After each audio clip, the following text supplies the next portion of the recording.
அன்பு நிறைந்த சகோதரர்களே, சகோதரிகளே, அனைவருக்கும் இயேசுவின் இனிய நாமத்தில் அன்பு கலந்த வணக்கத்தை தெரியப்படுத்திக் கொள்கிறேன்.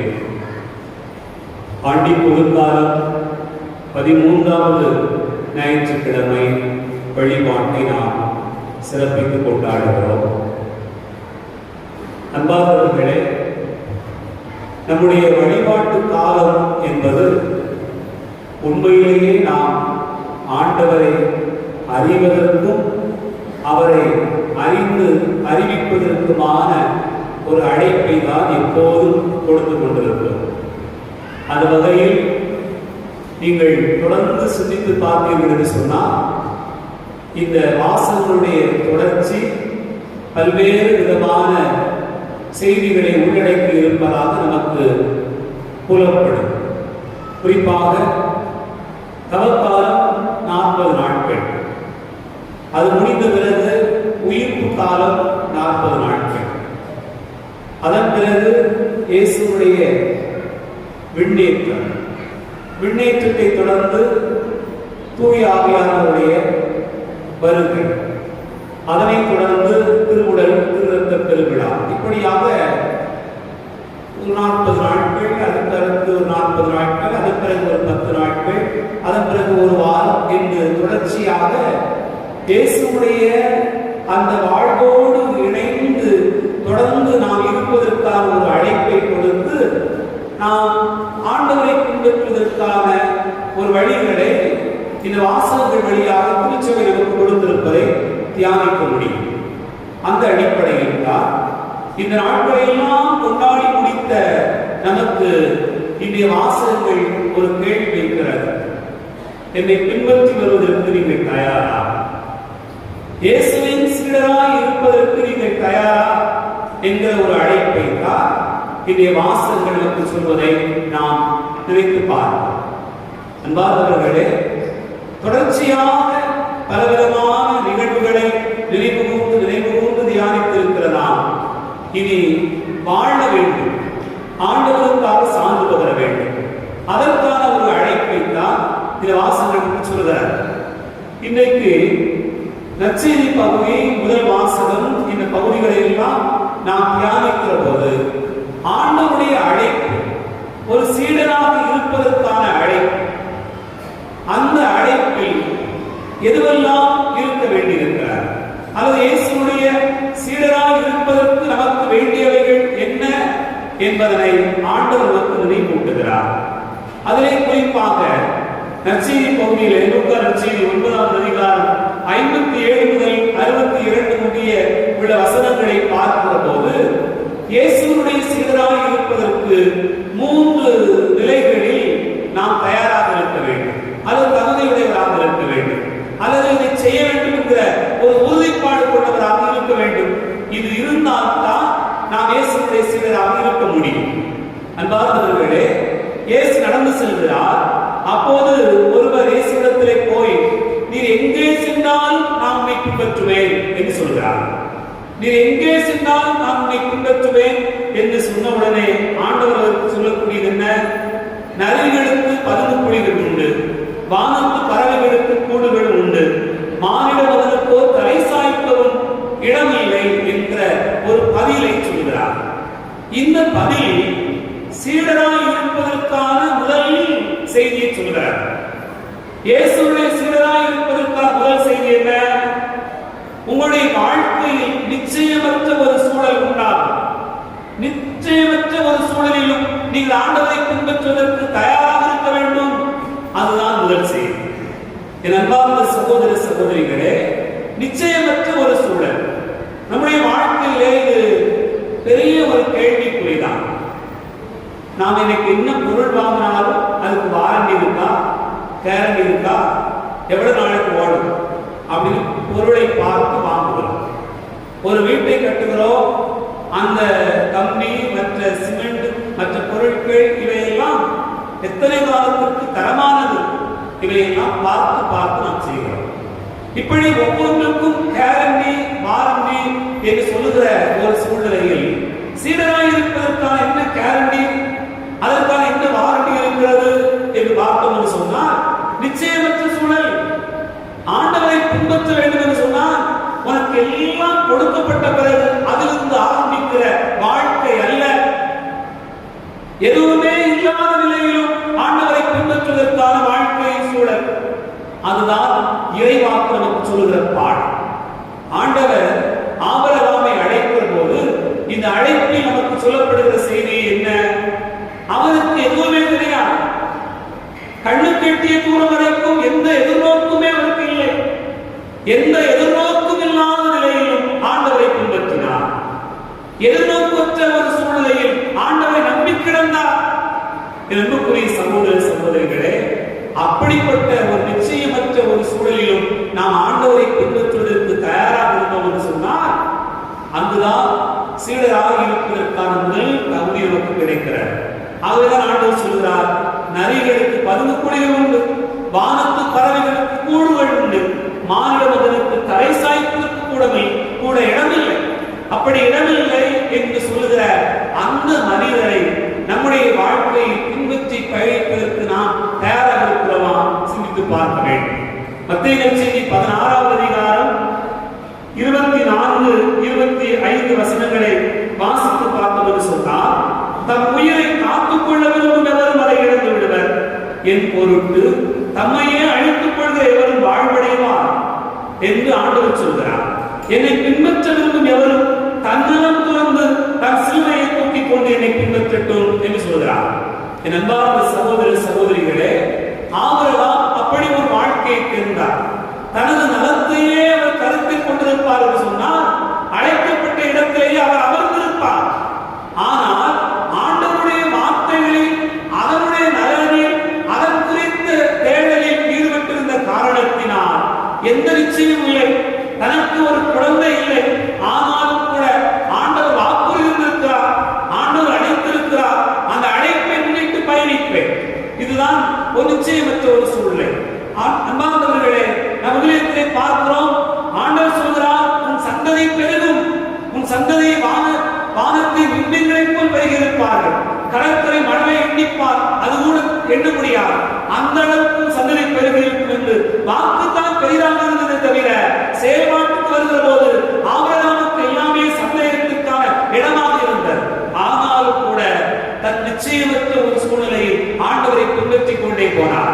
ஆகவே சீடன் என்பவர் நிச்சயமற்ற சூழ்நிலையில் ஆண்டவரை பற்றிக் கொண்டிருக்கக்கூடிய ஒரு வாழ்க்கையை தெரிந்து கொள்ள வேண்டும் என்பதைத்தான் இறைவாக்கு நமக்கு சொல்கிறார். இரண்டாவதாக இன்றைய நாளில் நாம் சிந்திக்கக்கூடிய பாடம் என்ன? இயேசுவை பின்பற்ற விரும்புகிற மனிதர்களில் ஒருவரை பார்த்து ஆண்டவர் சொல்கிறார், என்னை பின்பற்றி வாரும் என்று சொல்கிறார். உடனே அவர் சொல்கிறார், முதலில் நான் போய் தந்தையை அடக்கம் செய்துவிட்டு வர அனுமதி என்று சொல்கிறார். இறந்தவரை பற்றி கவலைப்பட வேண்டாம் என்று ஆண்டவர் அவருக்கு பதில் சொல்கிறார். என் அன்பார்ந்த சகோதர சகோதரிகளே, உறவுகளே கூடாது, உறவுகளை விட்டுவிட வேண்டும் என்று ஆண்டவர் குறிப்பிடுகிறாரா? அல்லது எந்த நிலையில் ஆண்டவர் விடுவது கடினமான உள்ளத்தை கொண்டவராக இருக்கிறாரா என்று நாம் சிந்தித்து பார்த்தோம் என்று சொன்னால், இறைவாக்கு நமக்கு சொல்லக்கூடிய பாடம் என்னவென்றால், உறவை பற்றி அதிகம் கவலைப்படுகிறவர் ஆண்டவருடைய சீரத்துவ வாழ்க்கையில் ஈடுபட முடியாது. ஆகவேதான் உறவு அது அவர்கள் பார்த்துக் கொள்வார்கள், நீங்கள் உங்களுடைய பணிகளை செய்யுங்கள். லூக்கா நற்செய்தி 14வது அதிகாரம் 25வது வசனத்தை வாசியுங்கள். லூக்கா நற்செய்தி 15வது அதிகாரம் 26, 27 வசனங்களை வாசிங்க. என்னிடம் வருபவர் தன் தந்தை, தாய், மனைவி, பிள்ளைகள், சகோதர சகோதரிகள் ஆகியோரையும், ஏன் தம் உயிரையுமே என்னை விட மேலாக கருதினால் அவரின் சீடராக இருக்க முடியாது. தம் சிலுவையை சுமக்காமல் என் பின் வருபவர் என் சீடராக இருக்க முடியாது என்று சொல்றார். அன்பார்ந்த சகோதர சகோதரிகளே, உறவையே பெரிதாக நினைக்கிறவர், தன் உடலையே பெரிதாக நினைக்கிறவர், தன் நலத்தையே பெரிதாக நினைக்கிறவர் இயேசுவுடைய சீடராக இருக்க முடியாது. அதுதான் இறைவாக்கு சொல்லுகிற பாடம். ஆகவேதான் இந்த நற்செய்தி பகுதியிலே இரண்டாவது நபரை ஆண்டவர் அழைக்கிற போது, அவர் என்னுடைய உறவுகளை அடக்கம் செய்துவிட்டு வருகிறேன் என்று சொல்கிற போது, ஆண்டவர் அவர்களை குறித்த கவலை உங்களுக்கு வேண்டாம். ஏனென்றால் உறவுகளை குறித்த கவலை என்ன செய்யும் என்று சொன்னால், ஆண்டவருடைய வழிகளை உங்களுக்கு ஒரு பெரும் தடையாக இருக்கும். ஆகவே அப்படிப்பட்ட நிலை உங்களுக்கு வேண்டாம், அப்படிப்பட்டவர் என் சீடராய் இருக்க முடியாது என்பதனை இறைவன் நமக்கு சொல்கிறார். அப்படிப்பட்டவர்களுக்கு கிடைக்கக்கூடிய கைமாறுதான் என்ன? சரி, எல்லாவற்றையும் விட்டுவிட்டு ஆண்டவரை பின்பற்றுகிறோமே, அதனால் நமக்கு கிடைக்கக்கூடிய கைமாறு என்ன? லூக்கா நற்செய்தி, மத்தேயு நற்செய்தி 19ஆம் அதிகாரம் 29ஆம் வசனம் நமக்கு சொல்கிறார். மத்தேயு நற்செய்தி 19ஆம் அதிகாரம் 29ஆம் வசனத்திலே வாசிக்க கேட்கிறோம். என் பெயரின் பொருட்டு வீடுகளையோ சகோதரர்களையோ சகோதரிகளையோ தந்தையையோ தாயையோ பிள்ளைகளையோ நிலவரங்களையோ விட்டுவிட்ட எவரும் 100 மடங்காக பெறுவர், நிலைவாழ்வை உரிமை சொத்தாக்கிக் கொள்வர். அன்பார்ந்த சகோதர சகோதரிகளே, அப்படி இருந்தால் உறவுகளை உதாசீனப்படுத்த வேண்டும் என்பதல்ல. உறவுகள் உங்களுடைய பணிக்கு தடையாக இருக்கிறது, அவர்களை விட்டுவிட்டால் அதைவிடவும் பல மடங்கு உறவுகள் உங்களுக்கு உண்டாகும். அதுதான் இறைவனுக்கு சொல்கிற பாடம். அவை சீடராக இருக்க வேண்டும் என்று சொன்னால் முதலில் நிச்சயமற்ற சூழலில் ஆண்டவரை பின்பற்ற வேண்டும். இரண்டாவது, நாம் நம்முடைய உறவுகளை பற்றி அதிகம் கவலை கொள்ளாமல் ஆண்டவருடைய வார்த்தைகளை குறித்த அறிவிப்பில் நாம் கவலை கொண்டவர்களாக பயணிக்க வேண்டும். மூன்றாவதாக, இயேசுவுடைய சீடராக இருக்க வேண்டும் என்று சொன்னால் ஆண்டவர் கொடுக்கக்கூடிய அழைப்பு, நான் உன்னை பின்பற்றுவேன் என்று ஒருவர் சொல்கிறார். ஆயினும் நான் முதலில் போய் என் வீட்டில் உள்ளவர்களிடம் விடைபெற்று வர அனுமதியும் என்று அவர் சொல்கிற போது ஆண்டவர் சொல்லக்கூடிய வார்த்தை என்ன? கலப்பை கை வைத்தவர் திரும்பி பார்க்கிறார். இதனுடைய செய்தி என்ன? நாம் முதலில் முன்வைத்த காலை பின் வைக்கக் கூடாது. அழைக்கப்பட்டு விட்டோ போய்விட்டோ அந்த அழைப்பில் உறுதியாக இருக்க. என் அன்பார்ந்த சகோதர சகோதரிகளே, இயேசுவை விடவும் இந்த உலகத்தில் வேறொன்று இல்லை என்று அவரையே பற்றி கொண்டு திரும்பி பார்க்காத ஒரு பயணம் இன்றைக்கு முதல் வாசகத்திலே வாசிக்க கேட்டோம். அந்த பகுதியில் மிக தெளிவாக நமக்கு சொல்லப்பட்டிருக்கிறது. எலியா இறைவாக்கினர் எலிசாவை அழைக்கிறார். எலிசா என்ன செய்து கொண்டிருக்கிறார்? அவர் ஏறு மாடு வைத்து உழுது கொண்டிருக்கிறார். அவருக்கு முன்பாக ஏற்கனவே 10 மாடுகள் உழுது கொண்டிருக்கிறார்கள். ஆனாலும் எலியா தன்னுடைய போர்வையை தூக்கி அவர் மேல் போடுகிறார்.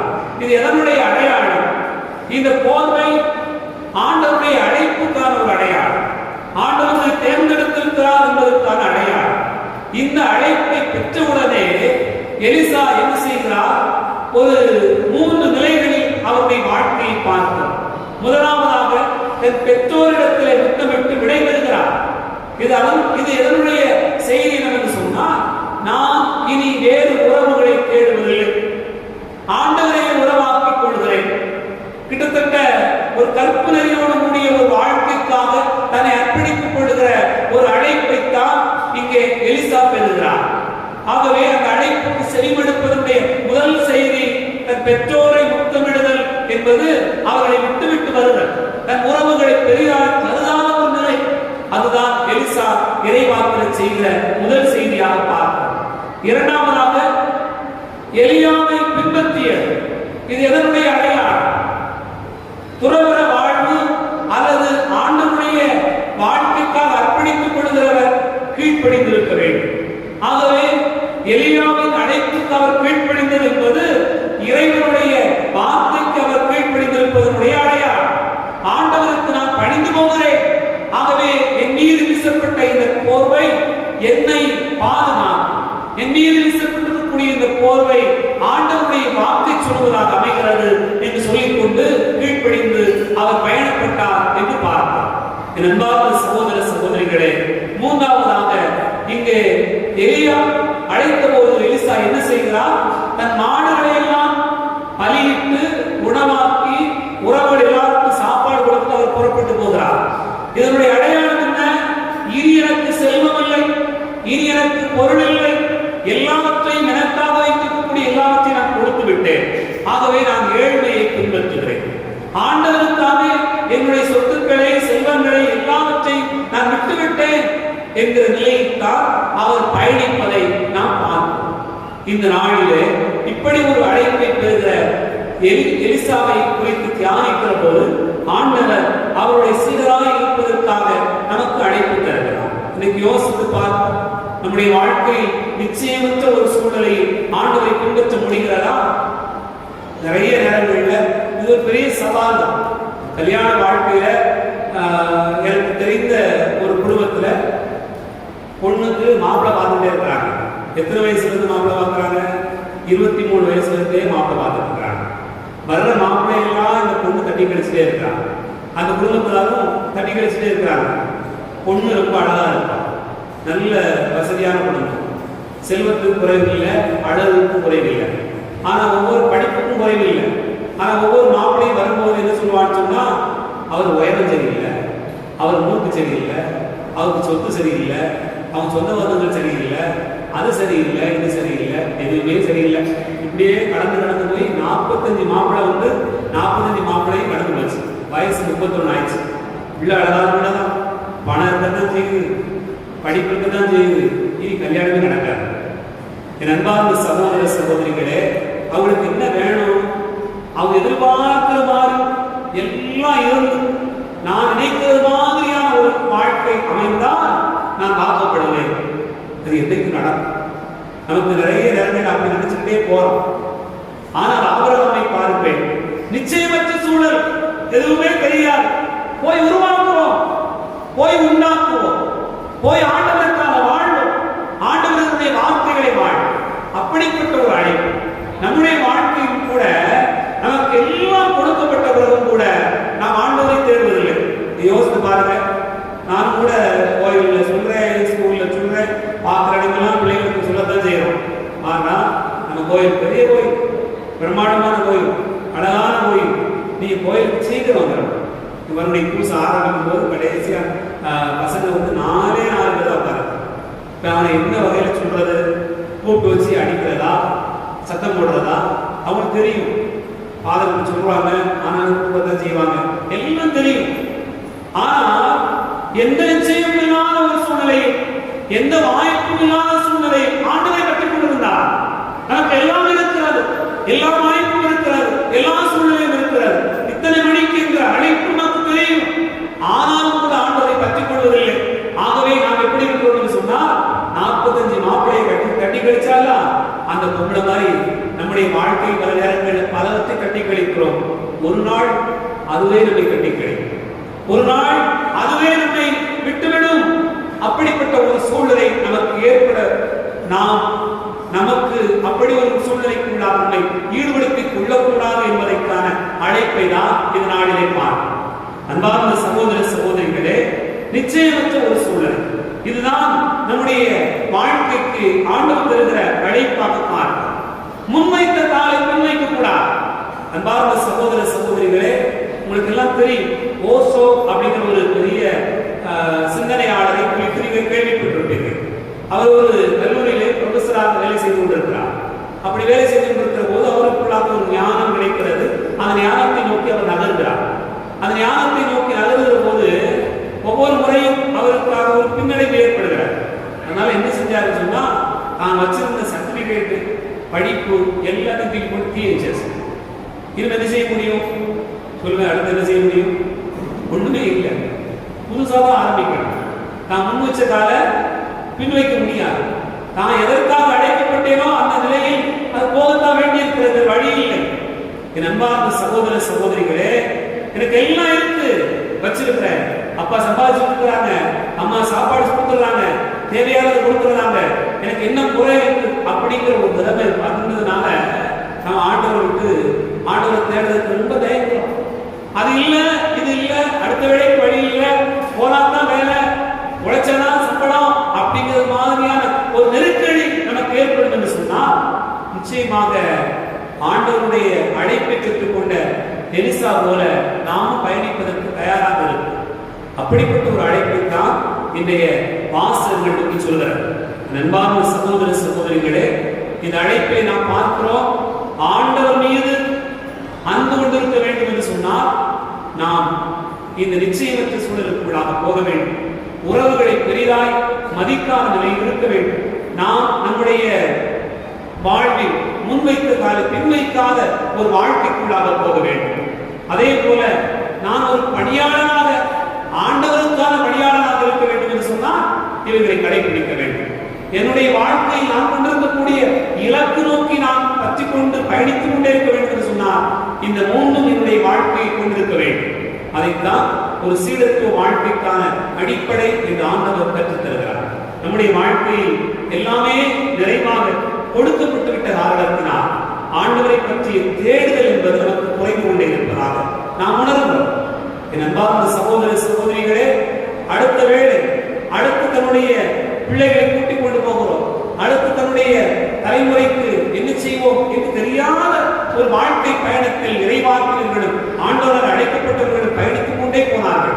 ஆகவே இறைவன் மீது ஒன்றிருக்கக்கூடிய பற்றில் அவர்கள் குறைவில்லாமல் இருந்தார்கள். நம்முடைய வாழ்க்கை பயணத்தில் ஒவ்வொரு தலைமுறைக்குமான காலத்திற்குமான தேவைகளை பூர்த்தி சென்று பயணிக்கக்கூடிய ஒரு நிலையில் நாம் இருக்கிற காரணத்தினால் என்னவோ நாம் பின்னடைந்திருக்கிறோம். இந்த நாள் அழைப்பு தருகிறது. ஆண்டவரை பற்றிக் கொள்வோம், சீடத்துவ வாழ்க்கைக்குள் நாம் ஈடுபடுத்துவோம். இறைவனை அழைக்கிறார், சிந்திப்போம். ஆமென்.